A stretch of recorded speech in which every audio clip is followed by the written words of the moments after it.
And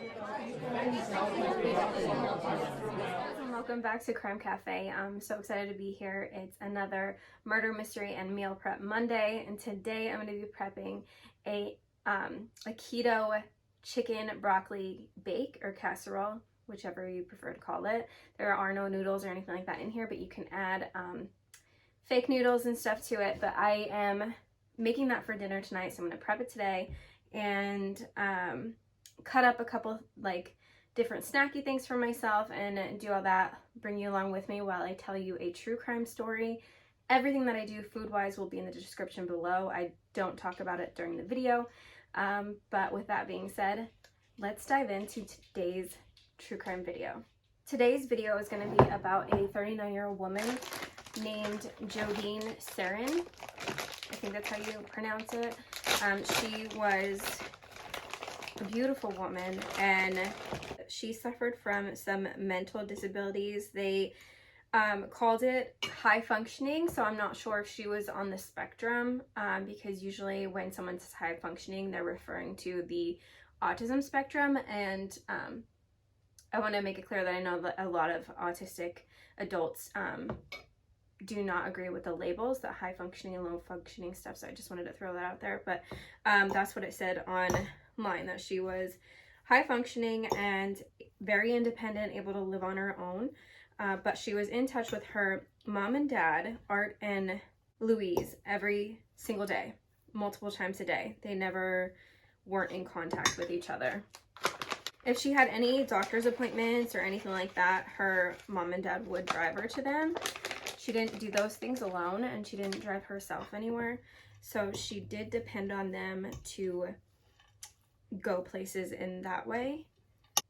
Her neighbors described her as a really, really sweet woman. She kind of kept to herself. She was very active in the National Alliance for Mentally Ill, and she loved being a part of that type of stuff, which I think is amazing. So on Valentine's Day in 2007, Art and Louise went out for dinner, for a Valentine's Day dinner, and a movie.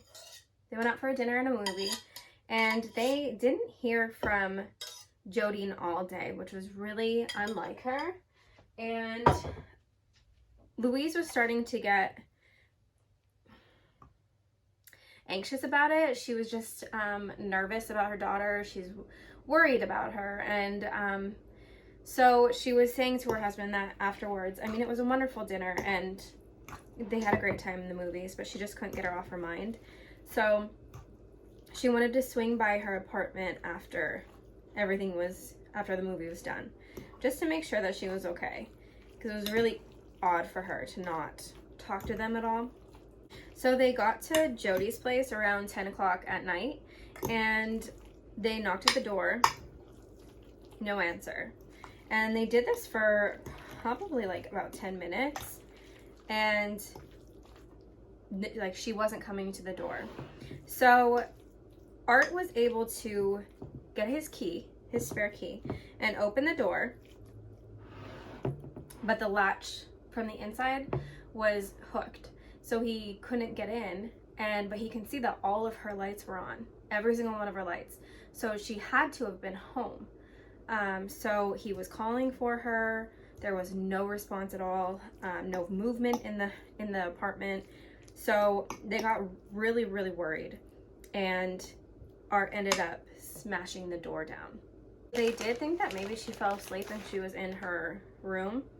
So that's where they went, right to the room. And he knocked on the door, but there was no answer. So he just like opened it a crack, and he saw a naked man on top of a naked Jodine.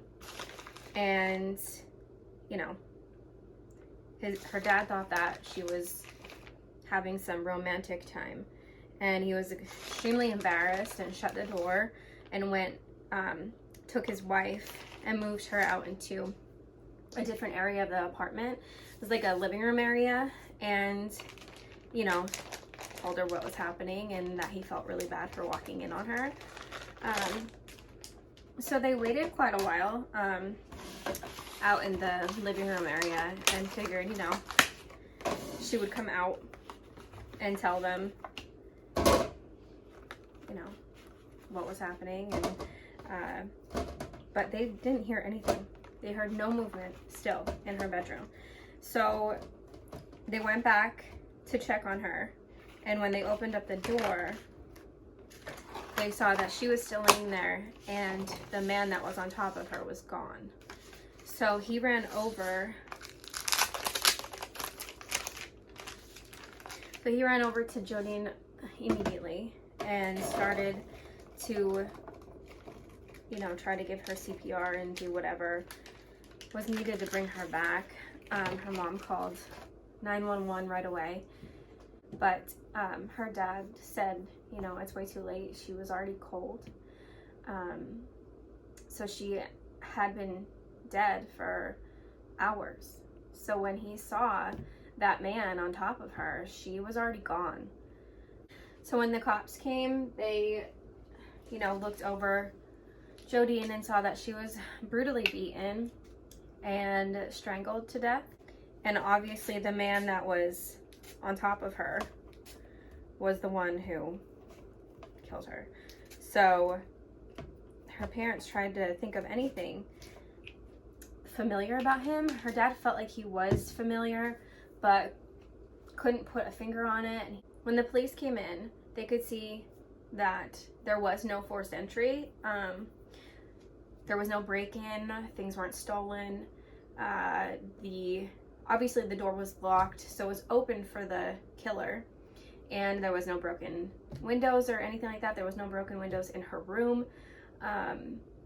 And they were trying to figure out how he even got out with her parents in there, but they figured because the parents couldn't see, they were over in the living room area, and he just swiftly snuck out of the bedroom and left through the front door.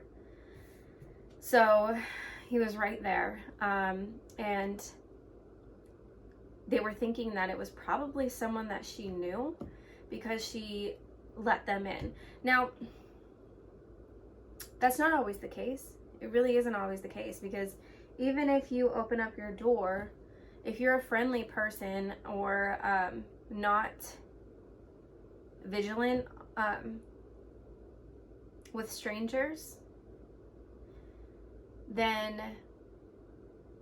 you might open up your door to just talk to someone who knocked on your door. They could be acting like they are selling something or have the wrong house. Here's a delivery. Oops, it's the wrong house. Like whatever. But if someone isn't like programmed to think that way, like I'm programmed to think that way. My dad is a retired lieutenant colonel from the Army. So I was trained to like think that way since I'm a little girl, and I'm happy for that. Makes you feel a little bit paranoid sometimes, but someone can just come in. They don't have to know them to let someone in the house, because it can be forced entry, but nothing is touched. But they thought that it was probably someone that she knew, and her dad said he kind of looked familiar, and maybe it was someone from a disabilities group that she's in. So they wanted to go check him out. The police, so as they were going and finding him, he didn't drive, he rode his bike everywhere, and he willingly gave them DNA, and they were able to compare it to DNA that they found in Jodine's room, and it wasn't him. So this case, unfortunately, went cold for a long time. They had nothing. The DNA that they had was not in the database. They had no leads or anything. So it actually wasn't worked on for 10 years. So in 2017, they were able to, with new technology and everything, they were able to transform genetic material found at the crime scene into a digital image of what the murderer would have looked like. Like, it comes up with the eye color, the skin color, the hair, the build, the face shape, like all these things. It's incredible. So according to this machine, the suspect had fair to light skin, blonde or brown hair, blue eyes or green eyes, and some freckles. And he was of European descent. So they were able to get an image of him put up.